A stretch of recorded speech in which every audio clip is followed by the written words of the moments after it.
자, 여러분 안녕하십니까? 부동산 공법 이제 심화 강의 제1주차 강의를 시작합니다. 자, 심화 강의라고 했는데 사실은 말 그대로 깊이 들어가는 강의죠. 그래서 강의 수준이 좀 깊어집니다. 그런데 이 강의는 기본 강의를 먼저 여러분들이 공부했다는 걸 전제를 하고 들어갈 겁니다. 작년하고 올해 심화 강의는 강의가 조금 다릅니다. 작년에는 기본 강의 했던 것도 하면서 거기다 추가적으로 더 들어간다 이런 식으로 강의를 했었는데, 이번 심화 강의는 말 그대로 중요한 여러분들 시험과 관련돼서 더 깊이 들어가는 내용, 그것만 더 깊이 들어갑니다. 따라서 기본 강의 했었던 건 조금씩은 짚어주지만은 그거에 대해서 똑같이 다시 설명하지는 않습니다. 그래서 기본 강의 적어도 3번 정도는 여러분들이 듣고 이제는 부동산 공법에 대해서 좀 알겠다 싶으면 그때 심화 강의로 들어와 보십시오. 또 새로운 세상을 만나게 될 겁니다. 따라서 기본 강의 것은 말 그대로 기본인 거니까 시험 문제에서 아주 출제가 자주 되는 내용들이고, 실제로 그걸 시험 문제에서는 어떤 식으로 나느냐, 더 들어가서는 어떤 게 나오고 그걸 응용해서는 어떤 식으로 나는지 응용과 더 깊이 들어가는 내용, 이걸 위주로 해서 말 그대로 실전과 관련된 그 수준을 더 올릴 겁니다.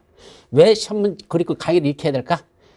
작년도 시험 문제를 봤을 때는 앞으로도 계속 시험 문제가 그렇게 날 거라고 예상합니다. 왜냐하면 공인중개사 합격자 수를 줄이려고 하는 게 현재 국가의 목표다라고 저는 그렇게 봅니다. 실제로 그렇게 현재 진행되고 있고요. 그러면 현재는 절대평가로서 60점 이상만 넘어가면 다 합격시키잖아요. 그러다 보니까 합격자 숫자가 지금 2만 명이 넘고 있습니다. 이거 안 되겠다는 얘기입니다. 더 줄이자는 얘기입니다. 그래서 몇 명을 줄일까?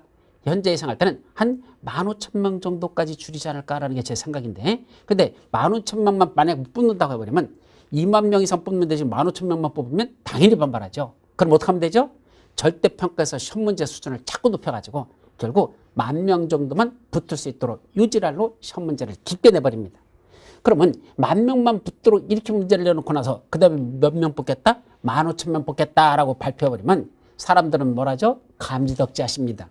2만 명 뽑다가 15,000명 뽑겠다면 당연히 응시생들이 불만을 갖지만, 10,000명을 뽑고 있었는데 15,000명 뽑겠다면 사람들은 좋아하거든요. 조삼모사라고 했죠. 그래서 이런 식으로 아마 장난칠 칠 가능성이 상당히 높다는 거, 이게 국가의 정책 방향이라는 거, 저는 현재 그렇게 듣고 있고 그렇게 진행되고 있다는 걸 느낍니다. 따라서 시험 문제는 당분간 계속 어렵게 날 가능성이 높다.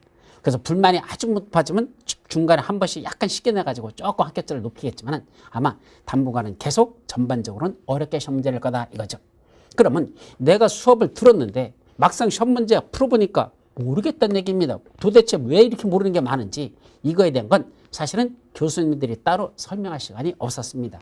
지금 그런 걸 위주로 이렇게 시험 문제가 나기 때문에 여러분들이 어렵다. 그래서 이런 내용도 있다. 이런 내용도 있다. 이런 걸 인식을 시키기 위해서 이런 심화 강의로 들어가겠다는 뜻입니다. 그래서 오늘 심화 강의 이제 지금부터 시작하는데, 심화 강의 들어가기 전에 오늘 강의 브리핑에 대해서 보도록 합니다. 자, 심화 강의 1주차에서 강의 브리핑은 뭐죠? 공부로 인한 고통은 잠깐이지만 공부를 하지 못한 고통은 평생 간다. 여러분들이 이 공부라는 게요, 실제로 해보면 뭐라고 하죠? 한마디로 말하면 다른 사람과의 싸움이 아닙니다. 공부는 자기 자신과의 싸움이다 라고 하죠. 왜 자기 자신과의 싸움이죠? 내가 책상에 앉아가지고 하루에 10시간 이상을 앉아있다? 쉬운 거 아닙니다. 처음에는 2시간만 앉아있어도 허리 뒤틀리고요, 히프도 베기고 아프거든요. 그걸 뭐 해야 된다? 습관화시키는 게 중요합니다. 공부도 뭐란다? 습관입니다. 계속 책상에 앉아있으면 4시간 정도도 그냥 한 번도 까딱 안 하고 앉아있을 수 있습니다. 그러다 이제 화장실 가거나 잠깐 좀 운동하려고 이렇게 나가서 좀 몸 한번 풀어주고, 그러고 다시 앉아가지고 또 쫙 몇 시간 동안 할 수 있도록, 이것도 습관화가 되면 괜찮다는 얘기죠. 근데 그렇게 습관화가 될 때까지가 좀 문제지만 어쨌든 공부도 하나의 습관으로서 계속하면 됩니다. 그런데 이 공부가 자기 자신과의 싸움이다 보니까 사실은 대단히 힘듭니다. 그래서 그 고통이 따를 수밖에 없습니다. 근데 이건 잠깐이라는 얘기입니다. 이때 잠깐이라는 게 지금까지 거 해봤자 지금부터 하면은 1월 달부터 10월 달에 시험 보니까 9개월 뺏기 더 됩니까? 그것만 여러분들이 지나가면 나중에 그 자격증은 평생 나한테 남습니다. 그때 공부를 하지 못한 고통, 만약에 떨어지거나 공부를 안 하면 그 고통 못 난다? 평생 간다는 거. 여러분들에게 고백하는데 제가 고시에서 3차 면접에서 떨어졌잖아요. 지금도 가끔 가다가 꿈에 고시 공부하는 꿈을 꾼다는 거 이해되십니까? 이 나이에도 아직도 그 20대 때 공부하던 고시 공부에 대한 꿈을 지금도 가끔 꾼다는 거. 꾼 날은 아침에 일어나면 기분이 찜찜해요. 예, 저도 그런 아직도 어떤 미련이 남았을까라는 게 있는지 모르지만 하여튼 머릿속에 그런 것이 잠재적으로 들어있습니다. 그 고통을 만난다 평생 간다는 거. 따라서 이왕 시작한 거 뭐하자? 뿌리 뽑으십시오. 이거 뭐 이 정도도 못 풀겠어? 2만 명이나 붙이는데 내가 2만 명도 못 들어가? 물 먹고 그 접시물에다 코 박고 죽어야지 뭐. 이런 자세로다. 이런 각오로 한번 해보십시오. 그래서 꼭 죽어라는 소리는 아닙니다. 공부를 그런 자세로 하시라는 얘기죠. 후회 없이 한번 내가 언제 또 이런 공부를 해볼까라는 마음을 해보십시오. 이 공부를 지금 할 수 있다는 것도 여러분들은 뭐한 것이다? 어떻게 보면 하나의 행복입니다. 왜 행복한 거죠? 이거 하고 싶어도요. 당장 돈 벌어야 되는 것들 때문에 내가 지금 일선에 나가서 일하는 것 때문에 공부하고 싶어도 못하는 사람도 수두룩합니다. 물론 여러분들이 여유가 있어서 공부하는 게 아니라 힘든 과정에서도 쪼개서 공부하시는 분들도 많습니다. 그래도 어쨌든 공부를 할 수 있다는 건 그만큼 내가 뭐 했다면 남보다 그래도 조금이라도 그 시간 낼 수 있는 여유가 있다고 보시면 됩니다. 그것도 뭐로 느껴라? 행복으로 느끼라는 느낌입니다. 그래서 그런 공부하는 것도 뭐다? 일종의 이 나이에 할 수 있다는 것도 행복이다. 그런 마음 자세로 이왕 시작한 거 뭐자? 마지막 뿌리 뽑아보자 라는 자세로 시작하도록 오늘 심화 강의 첫 주차 강의는 이걸 강의 브리핑으로 대신합니다. 자, 그럼 여러분들 이제 책으로 들어가죠. 기본서 2페이지부터 봅니다. 맨 앞에부터 부동산권법의 기초이론이라고 2페이지에 나올 겁니다. 찾아보세요. 2페이지 보면 부동산권법의 개념이야. 뭐 앞에 정리한 것들이니까 그건 기본 강의에서 다 정리한 것들이고, 두 번째 부동산권법의 특성하고 나와가지고 규제법적 성격, 계획법적 성격, 공유부담적 성격하고 나오는데 규제법적 성격에 관해서는 뭐 몰라도 상관없습니다. 옛날에 한 10회 이전에는 이런 게 시험 문제를 난 적도 있지만 지금은 출제되지 않습니다. 두 번째 나오는 그 옆에 3페이지에 있는 계획법적 성격에서 구속적 계획과 비구속적 계획이란 말이 나오죠. 이걸 또 다른 말로 행정 외부적 계획, 행정 내부적 계획 뭐 이런 말도 쓰는데 중요한 거 아니고, 구속적이라는 건 어떤 계획을 수립했더니 그 계획이 국민들에게 구속을 줘가지고 그 계획과 관련된 사람들은 그 계획을 따라야 된다. 계획을 따르지 않으면 어떠한 처벌이나 제한이 따른다. 이것이 구속적 계획입니다. 반면에 비구속적이라는 건 국민을 구속하지 아니한다는 뜻이죠. 따라서 계획은 수립한 행정처만 그 계획대로 따르면 되고, 지들이 수립해놨으니까 지들은 그 계획대로 해야 됩니다. 자기들도 하지 않을 계획을 수립한다. 뭐 하나만 하지 그건 말이 안 되는 거죠. 따라서 계획을 수립한 행정처만 구속하고 국민들에게는 아직 직접적인 효력은 아직 발생하지 않는 이런 계획을 비구속적 계획이라고 하고, 대표적인 게 광역도시계획, 도시군 기본계획, 주택종합계획 뭐 이런 것들이 있는데, 자, 그중에 광역자 들어가는 거, 기본자 들어가는 거, 종합자 들어가는 거 이런 것들은 다 비구속적 계획으로 들어간다라고 정리하시면 됩니다.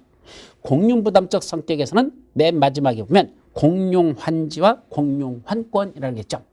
공적인 용도를 위해서 공적인 용도를 위해서 뭐 한다? 땅을 바꿔준다. 환지, 땅을 바꿔준다. 무슨 법에 나오죠? 도시개발법에 있는 환지 방식으로 사업이 시행되는 거, 이거는 공용환지라고 표현합니다. 반면에 정비법에서는 땅을 바꿔주는 게 아니라 종전의 토지나 건축물을 가지고 있던 사람에게 새로 부시고선 다시 새로운 대지 건축물을 조성해 주죠. 이거는 땅을 바꿔주는 게 아니라 권리를 바꿔준다 해서 그건 공용환권이라는 말을 씁니다.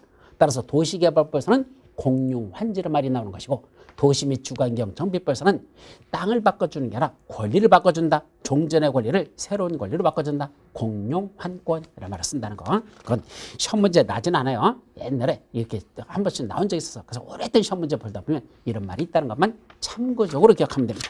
다음 페이지, 법의 체계 해가지고 성문법과 불문법으로 나눠지고, 다시 성문법이 헌법, 법률, 명령, 조례, 규칙 이렇게 나눠지는데, 이 중에 여러분들이 조심할 건 조례라는 거. 조례가 뭐라고 그랬죠? 지방자치단체가 만드는 법. 따라서 그 조례는 해당 지방자치단체에서만 적용됩니다. 서울특별시 조례는 서울특별시 안에서만 적용된다. 인천광역시 조례는 인천광역시에서만 적용됩니다. 근데 서울특별시 구로구, 이 구로구에서도 구로구 조례라는 걸 만들 수 있습니다. 그 구로구 조례는 어디서만 적용된다? 서울특별시 중에서도 구로구 내에서만 적용되지 옆에 있는 영등포구나 이런 데는 적용하지 않습니다. 그래서 조례란 해당 지방자치단체에서만 적용되는 법을 말한다라는 거, 그렇게 기억해 두시면 됩니다. 그게 시도에 만들어지면 시도조례라고 하고, 시군 구에서 만들어지면 시군구 조례라고 한다. 근데 조례 명칭에 따라서는 도시군 관리계획과 관련돼서는 도시군 계획조례라고 한다. 전비사과로서는 전비객조리라고 한다. 막 이런 식으로 그 내용이 쭉 이제 그 성격에 따라서 건축과 관련해서는 건축조례 이런 식으로 또 세분화되기 시작합니다. 자, 그 다음에 옆 페이지 보시면 행정조직의 장체계제라는 게 있죠. 이 행정조직의 장체계는 지금 설명드리지 않습니다. 왜요? 이건 아주 중요하다고 기초 강의에서도 했었고 기본 강의에서도 다뤘던 겁니다. 그래서 이건 심화 강의에서는 기본이기 때문에 다루지 않습니다. 그러나 반드시 외워야 될 가장 기본적인 거다. 누가 하느냐? 이 공법이란 행정청이 국민들에게 이래라 저래라고 규제하는 내용을 다루는 게 공법이거든요. 그러다 보니까 행정청 중에서도 누가 이래라 저래라 하는 거냐? 이걸 누가 만들고 하느냐? 이것이 중요한 거기 때문에 행정조직을 제대로 알지 못하면 결국 누가 하는지를 모르기 때문에 시험 문제를 풀 수가 없습니다. 실제로 시험에서도 이 행정조직의 장 누구냐라는 누구지라는 행정조직에 관한 게 시험 문제에서 출제가 많이 되기 때문에 이 도표를 외우고 있어야 된다라는 거 그게 중요한 거니까 반드시 다시 한번 정리하시기 바랍니다. 다음 페이지 부동산 공법상 대도시 개념에서 두 가지가 나오는데 우리가 부동산 공법에서 대도시란 말이 나오죠. 이때 대도시란 특별시와 광역시와 세종 특별자치시를 빼고 그걸 제외한 나머지 시 중에서 그럼 나머지 시가 뭐죠? 도 밑에 있는 시 중에서 그 시 중에서 인구가 50만 명 이상 되는 시 요거를 대도시라 부른다. 인구가 50만 명 이상 되는 거. 자, 경기도 수원시. 경기도 내에 수원시가 들어있죠? 근데 수원시 인구가 100만이 넘습니다. 그러니까 50만 이상이니까 수원시는 대도시죠. 또 경기도 성남시. 성남도 인구가 거의 100만 가까이 있다. 90만이 넘습니다. 그럼 그런데도 바로 대도시가 됩니다. 이와 같이 도 밑에 있는 시인데 인구가 50만 명 이상 된다면 그걸 대도시라고 그러자. 그럼 도 밑에 있는 시인데 인구가 50만 명이 안 되면 어떻게 될까요? 대도시가 아닌 시라 부른다. 그건 대도시가 아닌 시라고 그걸 둘로 나눠진다는 거. 그래서 도 밑에 있는 시가 대도시와 대도시가 아닌 시로 구분된다. 이 정도는 기본과에서도 했던 건데 다시 한번 정리하시고. 자, 6페이지에 나오는 수도권에 구분해가지고 수도권을 크게 보면 세 가지로 나눴죠. 가운데 쪽을 수도권이 뭐죠? 서울특별시, 인천광역시, 경기도 이걸 수도권이라 한다. 그중에 가운데를 과밀 억제권역, 저 북쪽 위하고 남쪽 밑으로는 성장관리권역, 동쪽을 자연보존권역이라 한다. 이거 외우셔야 돼요. 그래서 과밀 억제권역, 성장관리권역, 자연보존권역 이렇게 그림을 보면서 다시 한번 그 수도권을 구분한다는 것 그것도 기억해 두도록 합니다. 자, 행정처분에 관한 게 쭉 나오는데 뭐 거기서 요새는 이런 건 거의 시험 문제가 안 나는 편이고요. 그래서 여러분들 그중에 보면 7페이지 맨 밑에 보면 형식에 따른 구분해가지고 요식행위와 다음 페이지 불요식행위라는 게 있습니다. 이때 요식행위라는 게 뭐죠? 일정한 형식을 갖춰서 해야 되는 법률행위. 이걸 요식행위라고 합니다. 이때 형식을 갖춘다는 것. 자, 어떤 행위를 하는데 구두로 통보한다? 안 된답니다. 서면으로 해야 된다. 문서로 해야 된다. 그때 문서로 해야 된다. 이걸 뭐라 부른다? 요식행위라고 합니다. 말로만 해서는 안 되고 서면을 갖추라. 또 어떤 걸 결정하는 데서 관계 행정기관하고 협의하고 도시의견에 심의 거치고 주민들의 의견 듣고 이런 절차를 거쳐야 된다라고 하면 이런 절차를 필요하는 행위를 요식행위를 한단다. 그런 게 필요 없다. 뭐 문서라든 구도라든 상관없다. 그런 절차 필요 없다. 그러면 불요식 행위라 이렇게 표현한다는 거. 그렇게만 정리하시고 또 그 8페이지 맨 위에 5번 법규의 구속 정도에 따른 구분해가지고 기속행위와 체행위란 말이 있죠. 이때 기속이라는 게 뭐죠? 거기 예를 들어볼까? 일반적으로 뭐뭐 하여야 한다라고 돼 있으면 반드시 해야 된다. MUST, must 꼭 해야 된다. 그러면 안 하면 안 된다는 얘기죠? 이런 걸 기속행위라고 합니다. 근데 뭐뭐를 할 수 있다. can으로 써있으면 할 수 있다. 이거는 해도 좋고 안 해도 좋다 이거잖아. 따라서 하여야 한다와 할 수 있다를 구분하는 거. 그때 하여야 한다는 걸 기속행위라고 하고 할 수 있다는 걸 체행위라고 합니다. 근데 가끔 시험 문제에서 이거 하여야 한다가 꼭 들어가야 되는 거. 이건 할 수 있다나 꼭 해야 되는 거 있어. 그게 몇 가지 중요한 게 부동산 공법에 들어있습니다. 그래서 그런 것들이 시험 문제에 출제되는 것이 있는데 그건 강의 시간에 진도 나가면서 설명드리는 게 있으니까 그런 건 하여야 한다는 걸 꼭 정리할 내용들이 있다. 자, 그 정도만 하시면 됩니다. 자, 그 다음에 옆 페이지 보시면 행정벌이라는 용어가 가운데 나와요. 9페이지에 행정벌 해놓고 행정벌은 몇 가지가 있죠? 두 가지. 행정형벌과 질서벌로 구분된다. 그 말. 이때 행정 형벌은 뭐죠?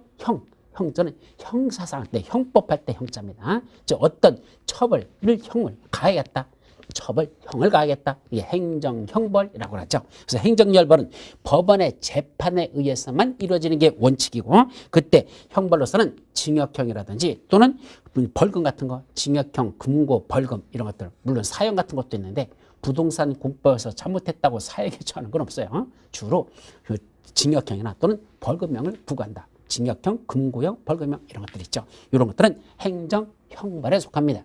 따라서 법원의 재판을 필요한다는 것. 반면에 행정질서벌은 행정청의 과태료 같은 걸 부과하는 거. 이거는 행정질서벌이라고. 이거는 법원이 하는 게 아니라 행정청이 하는 거라는 거. 그래서 과태료 처분은 행정청이 하는 거고 벌금 처분은 법원에서 한다. 이것도 구분하십시오. 따라서 뭘 어기면 행정형벌인 그런 벌금 같은 걸 선고받으면 뭐가 됩니까? 전과자 기록이 남습니다. 그건 형벌을 받았기 때문에 전과자 기록이 남습니다. 반면에 과태료 처분 같은 걸 받아서 그걸 냈습니다. 이번에 보니까 저도 또 경찰서에서 또 날라왔더라고. 뭐가 날라왔죠? 과속. 60km인데 72km로 날렸다고 10km 초과했답니다. 그래서 3만 원 내라고 쪽지가 어저께 날라왔던데 바로 이런 것들은 뭐죠? 과태료.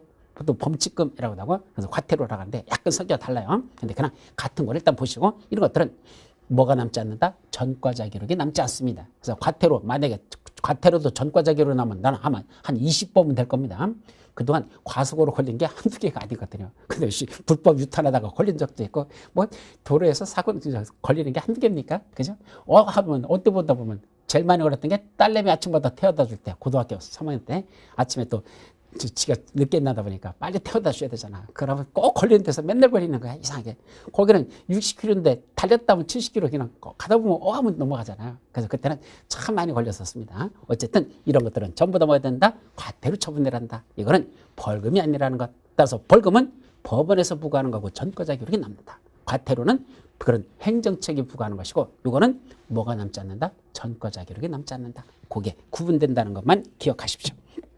자, 그 다음에 다음 페이지 넘어가시면 10페이지에 행정상 쟁송제도라는 게 있죠. 이때 행정상 쟁송이라는 게 뭐죠?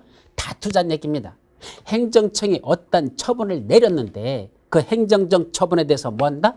불복하자는 얘기입니다. 뭐야 이거 잘못됐잖아. 왜 나한테 이런 잘못된 처분을 내립니까? 요거에 관한 걸 따지러 가는 거. 이거를 쟁송이라고 표현하고 이 행정쟁송에는 몇 가지가 있다? 크게 세 가지가 있습니다. 첫째, 이의신청.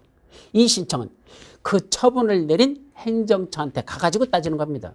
여러분들 시험 보고 나면 나중에 문제가 잘못됐잖아. 그럼 이의신청 기간을 받죠? 그게 바로 처분을 내린 시험 문제를 잘못 내가지고 출제한 그자들한테 가가지고 이 문제 잘못됐잖아요 라고 따지는 거. 이거는 이의신청이라고 한다는 얘기죠.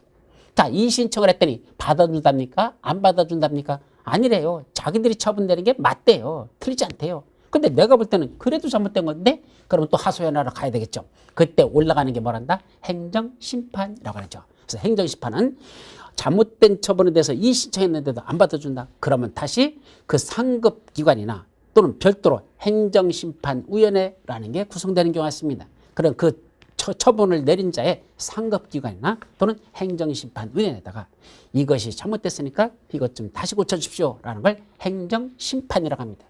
근데 이놈의 행정심판은 누구한테 한다? 같은 행정청한테 가서 하는 거죠. 물론 처분 내린 자보다는 한 단계 위인 상급기관이나 또는 별도로 독립되어 있는 심판위원회지만 어차피 넓게 보면 다 같은 행정청 한 통속이라는 얘기입니다. 그 못 믿겠다는 얘기입니다. 행정심판의 결과가 내 말을 만족시키지 않았습니다. 그럼 마지막으로 가는 게 뭐다? 시시비비를 가리는 마지막 단계가 어디입니까? 바로 법원이죠. 그래서 법원에다가 이걸 제기하는 걸 뭐란다? 행정소송이라고 합니다.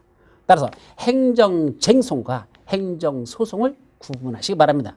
행정쟁송에는 세 가지가 있고 이의신청, 행정심판, 행정소송이 있고 이때 법원에 따지는 것만 좁은 의미에서 그걸 행정소송이라고 한단다. 그래서 행정쟁송과 행정소송이 같은 건 아니에요.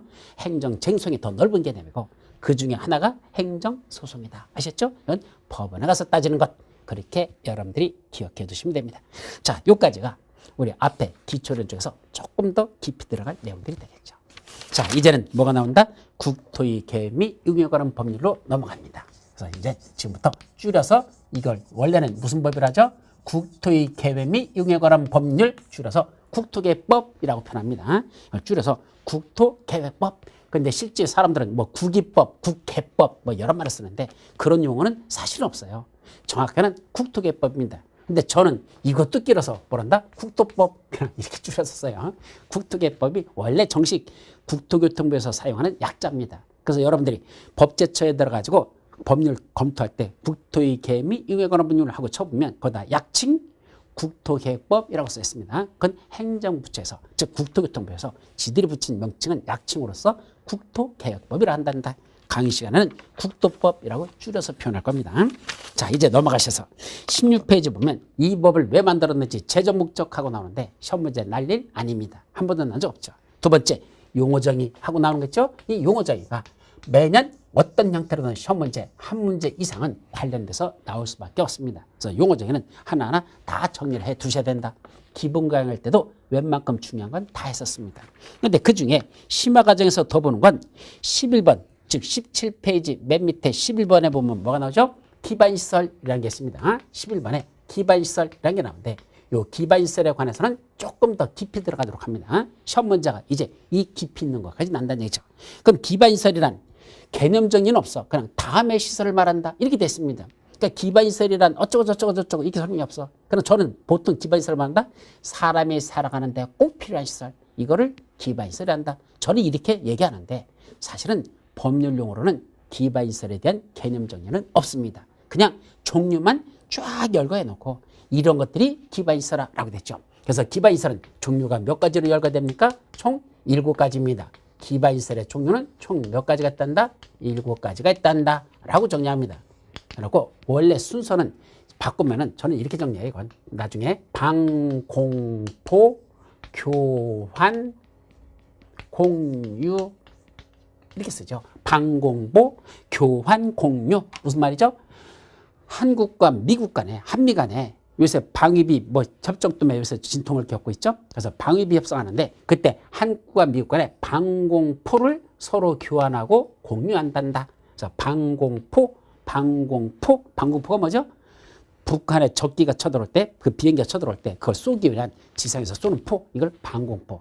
하늘을 방어하는 포다 이것이야. 이게 방공포야. 근데 방공포라고 하지 말고 방공포 포 대신에 방공보라고 하고 그걸 서로 미국과 한국 간에 서로 뭐 한다? 교환하고 서로 공유하자. 이게 방공보 교환 공유라고 7가지를 다시 배우면 그렇게 서술할 수가 있습니다. 그래서 기반시설의 종류는 총 몇 가지가 있다? 방공보 교환 공유 7가지가 있단다 라고 쭉 써 있죠. 자, 그중에 일부가 사실 최근에 개정된 내용이 있습니다. 어떻게 개정됐죠? 1번 교통시설 해놓고 교통시설과 관련된 거 상식적으로 생각해봐. 교통하면 관련된 거 도로, 철도 이런 건 당연히 교통과 관련된 거죠. 그런데 항만, 공항, 주차장, 자동차 계류장, 정류장, 궤도, 그 다음에 삭도하고 운하라는 게 나오는데 첫 번째 줄 맨 마지막 삭도, 두 번째 줄 첫 번째 운하 있죠. 그거 지우십시오. 삭도하고 뭐는 운하는 지우십시오. 궤도라는 건 뭐죠? 철도 같은 거. 궤도. 삭도는 뭐죠? 케이블카.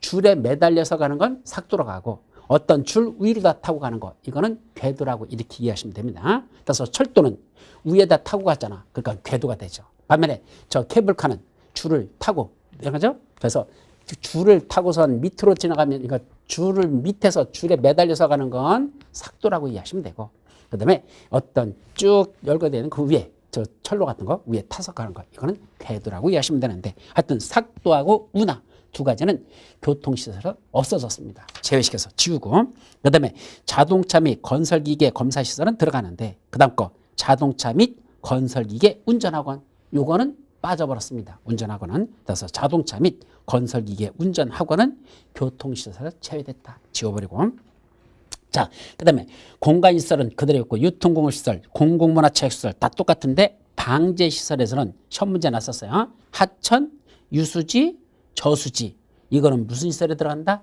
방제시설에 들어간다는 거 밑줄 쳐두십시오. 그래서 거기까지 외울 수 있으면 외우세요. 방제, 재해를 예방하는 시설들 어떤 게 있죠? 첫째, 하천. 하천도 재해를 예방하는 겁니다. 왜 그랬죠?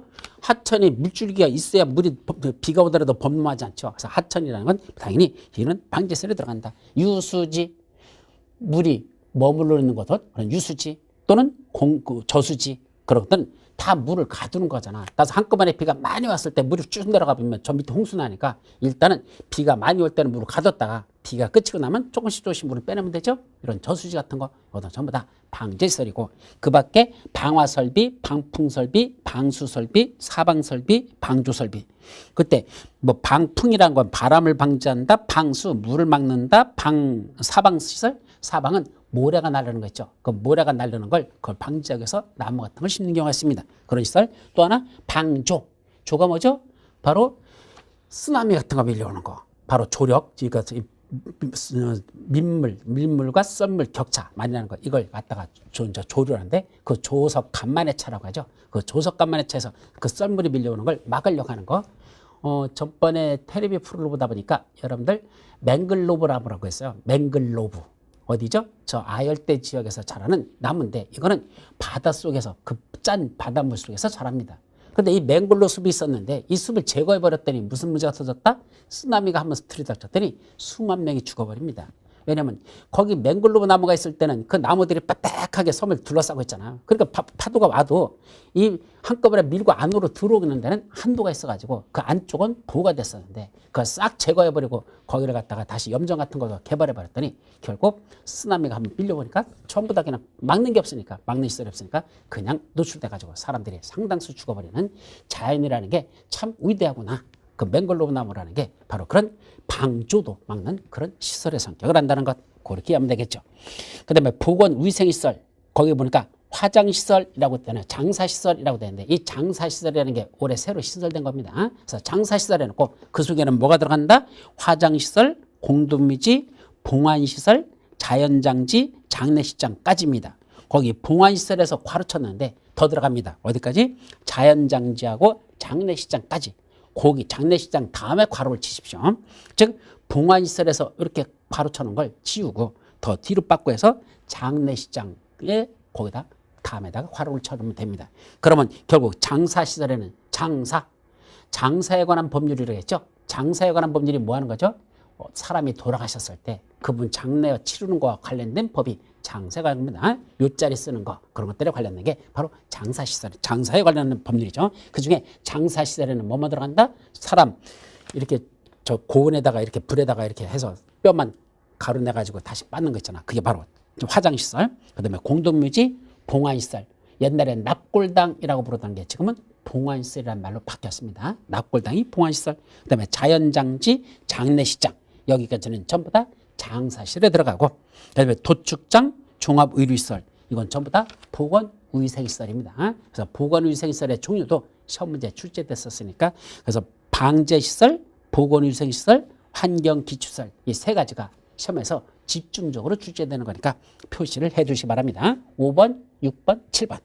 자, 그 다음에 환경기초시설은 하수도, 폐기물 처리 및 재활용시설, 그 다음에 빗물 저장 및 이용시설 등 환경기초시설 했는데 등 환경기초시설을 지워버리고 거기다 뭐 지운다? 수질오염 방지시설과 폐차장이라는 걸 집어넣습니다. 뭘 집어넣는다? 여기 환경기초시설 속에 그래서 환경기초시설에는 하수도가 있어요. 폐기물 처리시설이 있어요. 그 다음에 순서를 원래 바꿔야 돼. 수질오염 방지시설이 있어요. 그 다음에 폐차장. 숫자는 수질오염 방지시설. 수질오염 방지시설. 폐는 폐차장. 자동차 이제 무덤이죠. 바로 폐차장. 그래서 수질오염 방지시설하고 폐차장 이것을 거기다 써주시고 그 다음에 빗물 저장 및 이용시설 이거는 환기시설에 요게 추가된 겁니다. 그래서 종전에는 크게 보면 이렇게 네 가지가 있었어요. 하수도 옛날엔 그냥 폐기물 처리시설 했는데 폐기물 처리 및 재활용시설이란 말이 추가돼 버렸죠. 그래서 재활용시설 말이 들어갔고 그래서 하수도, 폐기물 처리 및 재활용시설, 수질오염 방지시설, 폐차장, 근데 빗물 저장 및 이용시설 요거를 뭐라 부른다? 환경기초시설 한다. 꼭 외워야 되는 겁니다. 나머지 7가지 중에 딱 하나만 외워라. 그러면 환경기초시설만 외우셔도 됩니다. 2가지를 더 외워라. 그러면 보건위생시설하고 방지시설까지 정리하면 좋겠다라는 얘기입니다. 그래서 이 환경시설은 옛날에는 합폐, 수폐 이렇게 였었죠. 합폐, 수폐, 하도 폐되고 수시로 폐된다. 폐지기는 시설 이랬습니다. 그래서 환경기초시설이 뭐뭐 있단다? 하도 폐되고 수시로 폐되는 합폐, 수폐, 이걸 폐지기는 시설을 환경기초시설 한다. 빗물 저장이 이용시설 하나가 더 추가됐다. 여기까지는 여러분들이 꼭 기억해 주시기 바랍니다. 자, 그리고 또 시험 문제 났던 게 대통령령인 시행령에서 세분화된 기반시설. 자, 기반시설의 종류 중에서 또 세분화되는 게 몇 가지가 있다? 세 가지. 이것도 깊게 한 번 시험 문제 났었어요. 어떤 거? 도로하고 다음 페이지 자동차 정류장하고 광장. 이렇게 도로, 자동차 정류장, 광장은 다시 대통령령이 시행해서 더 추가적으로 더 세분화시켰다. 그래서 도로는 거기 7가지로 다 세분화됐고요. 다음 페이지 보면 자동차 정류장 해가지고 몇 가지 6가지 들어있죠. 근데 시험 문제에서 자동차 정류장에 광장에 들어있는 교통광장이 포함된다라고 시험 문제 난 적이 있었습니다. 땡 틀렸었죠. 교통광장은 광장 종류에 들어가 있지 그건 자동차 정류장에 그 밑에는 교통광장이 포함되어 있는 건 아닙니다. 그래서 동그라미 3번 광장 속에 가나다라 라번에 교통광장이 있는데 교통광장은 그냥 광장이지. 그건 동그라미 2번인 자동차 정류장의 종류에 들어가지 않는다. 언뜻 보면 교통광장이니까 자동차 정류장과 관련될까? 그렇게 생각할 수 있는데 틀렸다. 광장의 종류다라고 아주 깊게 한번 시험 문제 지문에 난 적이 있었습니다. 자, 그 다음에 13번 광역시설에서는 아직은 출제되지 않았습니다. 나올 때가 됐는데 지금 나는 문제 경향으로 온다면 이것도 나올 때 있어. 광역시설은 둘 이상의 관할구역에 걸쳐 있거나 둘 이상의 관할구에서 공동으로 이용하는 시설들 이거를 광역시설이란다. 넓은 지역에 설치하는 시설이니까 적어도 둘 이상의 특광, 특시, 특도, 시군을 관할구역이라 그랬었습니다. 최소한 둘 이상의 특광, 특시, 특도, 시군에 걸쳐 있으면 뭐라 부른다? 광역시설. 또는 한쪽에 있지만 혼자만 이용하는 게 아니라 둘 이상의 특광, 특시, 특도, 시군에서 공동으로 이용한단다. 그러면 그것도 광역시설에 들어간다는 얘기입니다. 그중에 둘 이상에 걸쳐 있는 대표적인 게 뭐죠? 도로, 철도, 광장. 그 광장이 둘 이상의 관할구역에 걸쳐 있는 광역시설에 들어갈 수 있다는 거 이것도 조심하시고. 근데 운하라는 건 이제 지우십시오. 운하는 이제는 없어졌어요. 근데 아직도 우리나라 운하가 있는데 아라뱃길 운하, 서울에서부터 인천 있는 데까지 아라뱃길 운하 있죠? 근데 이건 하나의 운하로 보거든요. 근데 이제 이 법에서 운하를 없애버렸습니다. 저 이명박 그늘을 다 지워버리려고 그런 건지 어쨌든 그 대운하 그 하던 것들을 없애버리려고 하는 거지 아예 운하라는 개념을 아예 없애버렸다는 건 굳이 없앨 이유가 있었나 싶은데 이번에 없애버렸습니다. 그래서 이번에 없어졌으니까 운하라는 걸 지워버리고 그까지만 정리하시고 그 다음에 둘 이상에서 공동으로 이용하는 거 대표적인 거 항만, 공항, 자동차 정류장, 공원, 유원지 그 다음에 그 밑에 바로 유통 업무 설비 다음에 운동장이라고 있죠. 그 운동장도 이번에 지워졌습니다. 없어졌어. 그래서 운동장은 지워버리기 바랍니다. 광역시설의 개념에서 운동장은 빠졌다라는 거하고 그 다음에 그 밑에 줄에 마지막에 보면 화장장, 공동묘지, 봉화시설이라는 게 있어요. 그 둘 이상에서 공동으로 이용하는 시설 중에 이제 보면 공공직업훈련시설, 청소년 수련시설, 유수지 다음에 뭐라 되죠?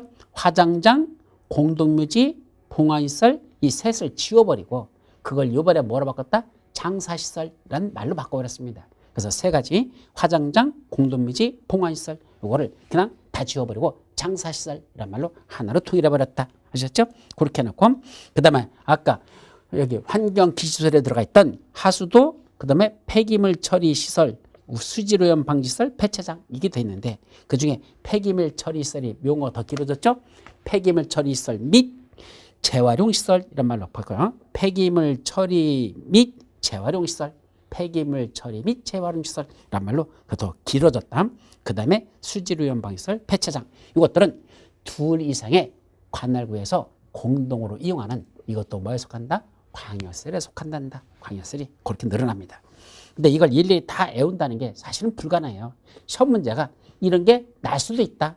따라서 가급적 그냥 한번 읽어는 봐줘라. 나중에 시험 문제 나더라도 한번 봤었던 거하고 이게 도대체 무슨 말이야 하는 거하고는 시험 문제 볼 때 달라져요. 왜 달라지죠? 여러분들 시험 문제는 몇 지 선다야? 5지 선다거든요. 자, 5개 했어요. 문제 1번 하고 문제가 났어. 문제 1, 다음 중 무슨 범위에서 뭐에 관한 내용이다. 이런 옳은 것, 틀린 것 해놓고 지문들이 쫙 이렇게 나와 있습니다. 근데 여러분들이 착각하는 것 중에 하나가 뭐더냐. 나는 문제를 이 지문들을 다 알아야지만 정답을 찾을 수 있다는 그런 오만과 편견에 빠지면 안 됩니다. 무슨 재주로 5개의 지문을 다 할 수 있습니까? 얼마나 공부하셨다고. 그거 안 되거든요. 그럼 뭐 하는 거죠? 5개 중에 정답이 3번이다 그러면 이 3번 지문만 정확하게 알으면 답인지 아니지만 알으면 되는 거죠. 나머지 4개 몰라도 돼요, 사실은. 그럼 어떻게 공부해야지 정답만 할 수 있느냐? 그건 없잖아. 사실은 그건 말이 안 되잖아. 그럼 제가 말씀드린 게 뭐더냐? 자, 정답이 3번이라면 내가 1번을 읽었더니 무슨 말인지 모르겠어. 그럼 머리가 띵 해집니다. 1번 지문? 처음 듣는데? 모르겠는데? 2번 지문? 아, 무슨 말인지 알았어. 요거는 이해됐어. 요거는 문제 되잖아. 맞다 틀리다 할 수 있어. 3번 읽었더니 모르겠어. 3번도 모르겠어. 4번 읽었더니 알겠어. 5번 읽었더니 이것도 알겠어. 5개 지문 중에 2번, 4번, 5번은 알았습니다. 모르는 게 몇 번이다? 1번하고 3번이다 이겁니다. 그럼 뭐 하는 수밖에 없어? 찍는 수밖에 없죠. 이때는. 그죠? 자, 그런데 통상은요. 정답으로 표시되는 것들은 여러분들이 알 가능성이 대단히 높습니다. 왜냐하면 강의하면서 중요하다고 강조하는 것들 있잖아. 이것이 정답일 가능성이 높기 때문에 사실은 요 정답인 게 중요한 내용이 들어간 게 많기 때문에 그것이 정답입니다. 그럼 나머지 지문 중에는 물론 중요한 것도 있지만 전혀 중요하지 않은 것도 있습니다. 어떤 것들? 무슨 절차에 관련돼서 뭐 깊이 들어가는 것들. 이거 갖다 여기다 지문이라고는 떡하니 갖다 집어넣습니다. 그럼 여러분들은 거기까지는 공부 안 했거든. 모르겠거든. 따라서 시험 문제를 푸다가 모르는 지문이 나오면 일단은 정답이 아니다라고 제껴놓으시기 바랍니다. 잘 되는 소리야? 됩니다. 예, 모르는 지문이 나왔는데 사람들은 뭐 하더냐? 그걸 붙들고 씨름하고 앉아 있습니다. 가만히 있어봐. 이거 처음 보는 건데 이게 뭐지? 그것만 바라보고 앉아 있습니다. 자, 1번 봤더니 이게 뭐지? 이것만 바라보겠습니다. 정답은 몇 번? 3번인데 이거 내가 아는 거야. 많이 봤던 거야. 이거는 눈에 안 들어오고 이것만 눈에 보인다니까? 그러면 새로운 것만 찾아보고 앉아 있죠. 맨날 보던 마누라는 눈에 들어오지 않고 새로 보는 여자만 눈에 들어온다. 심각해지는 거죠. 그죠? 바로 그런 꼴이 되는 겁니다. 이게 중요한 게 아닌데도 이것만 들여다보고 앉아있다는 얘기죠. 진짜 정답은 3번에서 여기 있거든. 맨날 보던 나 여기 있으니까 일로 와 하고 손짓하고 있는데도 이건 안 보고 이것만 보고 있다는 얘기입니다. 그 머리가 띵한 상태에서 읽다 보면 이것도 눈에 보이지 않고 그냥 넘어가 버립니다. 이것도 뭔지 이해가 안 돼. 나중에 언제 알더냐? 시험 끝나고 나서 다시 문제를 읽어봤더니 아니 이거 3번 내가 맨날 보던 거잖아. 이게 정답이었는데 왜 엉뚱한 내가 정답을 1번에다 해놓고 앉아있지? 전혀 보지도 않은 걸 사람이 그런 문제가 꽤나 보인다는 얘기죠. 따라서 모르는 지문이 나오면 사람이 뭐한다? 당황한다는 얘기입니다. 그래서 여기다가 이런 것까지 짚어주는 이유는 이런 것들이 시험 문제 났을 때 이걸 외운다? 이 한두 개도 아닌 걸 다 이렇게 어떻게 이만한 걸 다 외웁니까? 그래서 이런 것도 있을 수 있다라는 걸 알고 넘어가는 거하고 처음 보는 건데 했을 때 당황하는 거하고는 좀 다릅니다. 그래서 이런 지문 중에 만약 이런 게 나왔단다. 아, 있긴 있었는데 그러니까 넘어가. 그러면서 다 찾다 보면 아, 내가 보던 거에 정답이 있구나 라고 찾을 수 있습니다. 그래서 결론이 뭐더냐. 시험 볼 때는 딱 봤더니 과락이야. 에라이 40문제 풀었더니 16개 못 맞출 것 같아. 예, 왜? 알고 푸는 게 없어. 알고 푸는 게 없어. 그럼 뭐하죠? 극도로 상심해가지고 답안지 내고 일단은 술집부터 먼저 갑니다. 야, 올해 시험 또 끝났구나. 내년을 해야 되나 말아야 되나 고민하면서 한 잔 마시고 집에 들어갑니다. 가지고 그래도 가다만 나왔으니까 한번 풀어보자. 한번 맞췄더니 웬걸? 그래도 60점 나왔네. 예, 과락인 줄 알았더니 60점 해가지고 결국 풀어보니까 합격했답니다. 그런 분들 수두룩합니다. 왜 그럴까? 모르는 지문 같았는데도 내 눈에는 답이 보였는데 이런 것들이 모르는 것 때문에 내 머릿속에는 이것만 남아있어. 풀었다는 건 안 남아있고 문제 풀면서 못 풀었던 것만 머릿속에 쌓이기 시작한다니까요. 그럼 몰랐던 지문만 자꾸 쌓이다 싶으면 머리가 이제 빠개지기 시작하는 거죠. 그래서 그다음부터는 당황이 되면 아는 것도 눈에 안 보이는데 그럴 필요 없다는 얘기입니다. 그냥 모르는 것 같아도 내 머릿속에 있는 내 자신을 믿으라는 얘기입니다. 콩나물에 물을 주면 물이 다 빠지지만 그 콩나물은 무럭무럭 자란다 그랬잖아요. 믿으라는 얘기입니다. 내 머릿속에 뭔가 들어있다. 문제 풀면서 그래도 내가 해왔는데 최선을 다해서 끝까지 포기하지 말고 문제를 풀고 나와보시면 생각보다도 점수가 훌륭하게 잘 나오는 경우가 수두룩하다는 거. 그래서 정답은 어려운 것보다도 내가 알고 있는 데서 정답이 있을 수 있으니까 아는 것 지문에서만 철저하게 정리하면 모르는 지문은 포기해도 된다는 얘기입니다. 그러나 가급적이면 모르는 지문이 너무 많았지만 머릿속에서 혼돈이 와가지고 결국은 포기합니다. 그래서 이런 것도 있다라는 걸 한번 보란 얘기입니다. 아셨죠? 자, 그리고 14번에서 이제 공공설이 나오는데 공공설은 4개만 하고 그랬죠. 도공철수. 도로, 공원, 철도, 수도 같은 이런 공공용 시설을 공공시설이란다 라고 했었어. 도로, 공원, 철도, 수도. 이거의 핵심 뭐죠? 공공시설은 설치한 자가 소유하는 게 아니고 공공시설은 관리하는 자에게 무상기속된다.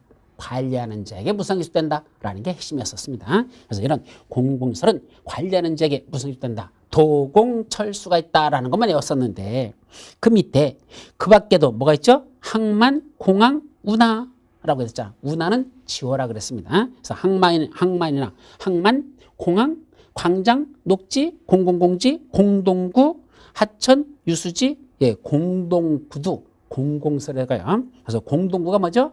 전기, 가스, 수도, 상하수도 같은 시설을 지하에다가 매설하는 거, 전기, 가스, 수도나 하수도 같은 시설, 그걸 지하에다가 매설하는 공간이 공동구인데 이 공동구는 뭐에도 속한단다? 공공시설에 속한단다. 근데 시험 문제 출제될 가능성은 그 밑에 있는 거. 행정청이 설치하는 화장시설이란다. 그걸 화장장으로 바꾸십시오. 화장시설 된 걸 화장장, 주차장, 운동장, 봉안시설, 공동묘지, 저수지. 이건 누가 설치할 때만? 행정청이 설치할 때만 그거는 공공시설을 봅니다. 깊게 시험 문제 낸다면 또 누가 또라이가 들어가서 이걸 낼 겁니다. 아직 안 냈는데 날 가능성이 있어. 행정청이 설치하는 공공시설인 것은 또는 행정청이 설치하는 공공시설에 속하지 않는 것은 하고 나올 수 있다. 그래서 행정청이 설치할 때만 공공시설을 보는 것들 몇 가지 있죠. 외우는 방법 어떻게 하죠? 화장장에 갔더니 한번 상황을 만들어봐. 자, 어떤 분이 돌아가셨어. 그래서 그분을 화장하기 위해서 어디 갔다? 화장장에 갔더니 뭐 세워야 돼? 우리 타고 간 차 세워야 되잖아. 뭐가 써야 돼? 주차장이 있어야 되죠. 그럼 주차장이 있을까? 아니, 옆에 운동장도 있습니다. 왜 운동장도 있죠? 여기 일하시는 분들 맨날 와서 거기서 통크하고 있고 그거 스트레스 그런 분들 많이 받죠. 그래서 족구라도 하려고 뭐 어떤 체력 단련 같은 거 족구 같은 것도 하려고 스트레스 풀려고 옆에 운동장이 있습니다. 그래서 화장장에 갔더니 주차장이 있고 옆에 운동장이 있습니다. 그럼 화장장에서 이렇게 이제 사람이 화장이 끝나고 나오면 그걸 뭐 해야 됩니까? 곱게 빠가지고 어디다가 옆에 그 납골당이라는 데다 모셔놓죠. 근데 옛날에는 납골당이라고 불렀고 지금은 뭐라는 데죠? 봉안당이라고 부른다겠어. 그래서 거기에 가니까 뭐 있다? 봉안시설이 있고요. 봉안당도 있겠죠. 또 뒷산에 올라가 보면 뭐도 있다? 당연히 거기는 화장장이니까 공동묘지가 만들어집니다. 그래서 어디 다시 한번 화장장에 갔더니 자동차 사용하는 주차장이고 스트레스 풀기 위한 족구하기 위한 그땐 운동장도 있고 그다음에 그 납골 이렇게 모시는 그런 봉안시설도 있고 뒷산에 갔더니 뭐도 있고 거기 공동묘지도 있고 그럼 공동묘지에 올라가가지고 이제 거기다 다 봉분 하나 만들어 놓고 담배 한 모금 쭉 빨면서 저는 담배 못 피워요. 하여튼 담배 쭉 빨면서 거기 앉아가지고 인생의 무상함을 논하노라니 인생의 무상함이죠. 자 이렇게 살다 또 가는구나 라는 무상함을 논하니 저 밑에 뭐가 보이더라? 저수지가 보이더라. 저수지 보입니다. 그게 바로 여기도 명당이구나 라고 했습니다. 자 그럼 문장을 만들어봐. 화장장에 갔더니 주차장이 있고 운동장이 있고 봉안시설이 있고 뒷산에 공동묘지가 있고 저 밑에 뭐가 펼쳐져 있더라? 저수지가 보이더라. 이렇게 하면 이거는 행정청이 설치했을 때만 공공시설로 보는 것들. 자 그런 정도만 이해하시면 되겠죠. 자 요거하고 마지막 옆에 이제 기반시설 부담구역이라는 게 있습니다. 그 기반시설 부담구역은 어디다 정한다? 개발밀도 관리구역 외의 지역에서만 지정하고 그 기반시설 부담구역에서 일정한 개발행위 신축이나 또는 증축이라는 일정한 개발행위를 하는 분들에게는 기반시설 설치 비용을 부담시킵니다. 어떤 기반시설을 설치하기 위한 비용을 부담시킬까? 거기 쭉 박스 속에 있는 도로, 공원, 녹지, 학교, 수도, 하수도, 폐기물 처리시설, 도공, 녹, 학, 수, 합폐. 오셔야 돼. 도, 공, 녹, 학, 수, 합폐. 이렇게 오시고 도공, 녹, 학, 수, 합폐라는 이런 기반시설을 뭐 할 수 있도록 설치할 수 있도록 하는 이런 구역을 기반시설 부담구역이란다. 따라서 기반시설 부담구역에서 일정한 건축물의 신축이나 증축 같은 개발행위 하는 자들은 무슨 기반시설을 설치하도록 도공녹학 수화폐라는 이런 기반시설을 설치하도록 그런 비용을 부담시키는 구역. 이걸 기반시설 부담구역이라 표현하죠. 그때 첫 번째 도로인데 도로는요. 잘 보세요. 자 거기 써있는 말이 이 말입니다. 여기에 뭐가 지정됐습니까? 여기가 기반시설 부담구역으로 지정됐습니다. 그럼 이 기반시설 부담구역 안에다가 뭐 만드는 거? 도로 만들고 이렇게 연결되는 거? 이 도로 만드는 이거 너희들이 뭐 해야 된다? 부담하라 이 말입니다. 근데 이 도로가 여기까지만 도로가 있습니까? 아니죠. 이쪽에 뭐가 있습니까? 이건 이제 도로가 그 옆에 설치되어 있죠. 이때 이런 도로를 간선도로라고 거기서 표현했습니다. 이런 간선도로로부터 어디까지 들어오는 기반시설 부담구역까지 들어오는 진입도로가 있을 거 아닙니까? 여기서 여기까지 들어가는 이런 진입도로 또 내야 되죠?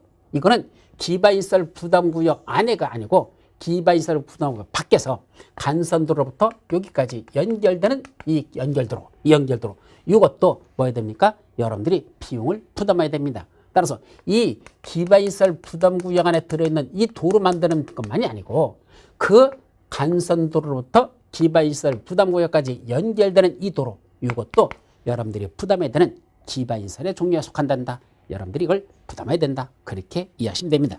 그 다음에 4번에 보시면 학교 해놓고 고등교육법에 따른 학교는 제외라고 했죠. 그래서 대학교나 대학원을 말합니다. 고등교육법에 따른 학교는 대학교, 대학원을 말하는데 이 대학교, 대학원은 여러분들이 부담할 필요가 없습니다. 즉 초등학교나 중학교, 고등학교 이 비용만 부담하면 되지 뭐는 필요 없단다. 대학교는 여러분들이 부담할 비용이 아닙니다. 그럼 대학교 설치하는 데 소요되는 비용은 누가 부담해? 설립자가 네가 내라는 얘기입니다. 그거는 여러분들이 부담할 필요가 없다. 그것도 시험 문제 여러 번 났었죠. 그 다음에 수도나 하수도도 어디부터? 바로 그 이쪽에 있는 수도나 하수도로부터 기반시설 부담까지 연결시키는 수도, 하수도 이것도 여러분들이 부담해야 되는 기반시설에 속한다. 거기까지만 기억해 두시기 바랍니다. 따라서 이제 결론 기반시설 부담구역은 기반시설 부담구역에서 여러분들이 부담해야 되는 기반시설의 종류는 도공록학 수합회가 있고 이때 도로나 수도나 하수도는 그 기반시설 부담까지 연결시키는 이 연결시키는 시설도 여러분들이 부담해야 되는 기반시설에 속하고 더 나가서 학교 했을 때 대학교는 제외된다. 여러분들이 대학교에 대한 설치 비용은 부담하지 않는다. 아셨죠? 그것까지만 기억해 두도록 합니다. 자, 다음 페이지 21페이지에 보시면 이제 용어적인 여기까지 끝났고 그 다음에 계획들의 관계가 나옵니다. 그래서 계획에는 뭐가 있죠? 최상위 계획이 뭡니까? 제일 위가 국가계획으로 보시면 됩니다. 국가계획 밑에가 광역도시계획, 광역도시계획 밑에가 도시군 계획. 이 도시군 계획은 도시군 기본계획, 도시군 관리계획으로 나눠지죠. 그래서 제일 위에는 광역도시계획, 중앙행정기관이 국가계획, 중앙행정기관의 장이 수립하는 바로 국가계획. 그 밑에 둘 이상의 관역에 걸쳐서 수립하는 광역도시계획. 원칙적으로 자기 관역에서 수립하는 도시군계획. 그중에 미래발전상을 제시하는 도시군 기본계획, 구체적인 실천계획, 실천계획, 도시군 관리계획. 그래서 국가계획, 광역도시계획, 도시군 기본계획, 도시군 관리계획 이렇게 나눠지죠. 그때 밑에 있는 하위계획은 위에 있는 상위계획에 부합하여야 한다. 서로 다르면 상위계획의 내용이 우선한다. 그것이 바로 20페이지 맨 밑에 있는 1, 2번이 그거와 관련된 내용이고 그 다음에 옆 페이지 3, 4번은요. 전번 설명하지 않았어서 왜? 아직 시험 문제가 한 번도 출제된 적은 없습니다. 그래서 그건 아직 한 번도 안 났으니까 한번 읽어보는 정도로만 여러분들이 정리했으면 좋겠습니다. 그 다음에 21페이지 맨 밑에 국토의 용도 구분해가지고 국토를 크게 도시적, 관리적, 농림적, 자연환경 보전적으로 나눈다. 그 중에 자연환경 보전지역은 주로 뭐하는 지역입니까? 거기 나와 있죠? 그래서 자연환경 보전지역은 자연환경, 수자원, 해안, 생태계, 상수원 및 문화재를 보존하고 수산자원을 보호, 육성하는 지역을 우리 자연환경 보전지역을 한다. 그 중에 수자원하고 수산자원하고를 혼동하지 마십시오. 수자원하고 수산자원하고 어떻게 다르죠? 수자원은 물과 관련된 모든 게 다 들어가는 겁니다. 그게 수자원입니다. 수산자원은 물에서 생산되는 자원만 말합니다. 다시 말하면 고기라든지 또는 어패류 같은 거 이거는 수산자원이죠. 따라서 수자원 하면 물과 관련된 전체의 자원을 말하는 것이고 수산자원은 그중에 물에서 생산되는 자원이니까 고기라든지 어패류 같은 것만 말한다. 이렇게 이해하시면 되겠습니다. 그래서 수자원은 보호하고 수산자원은 보전하고 수산자원은 보호, 육성한다. 달라요. 수자원은 보전하라. 수산자원은 보호, 육성한다. 이게 다르고 그 다음에 시험 문제에서는 이렇게 한번 나온 적이 있었죠. 자연환경 보전지역과 관련이 없는 것 하고 시험 문제 났습니다. 그럼 자연환경 보전지역과 관련이 있는 게 뭐죠? 첫째, 당연히 자연환경 들어가죠. 그 다음에 수자원, 해안, 생태계, 그 다음에 상수원, 그 다음에 문화재. 예, 이거 문화재는 왜 이게 자연환경 보존적과 관련되죠? 예, 문화재 하면은 어떤 거죠?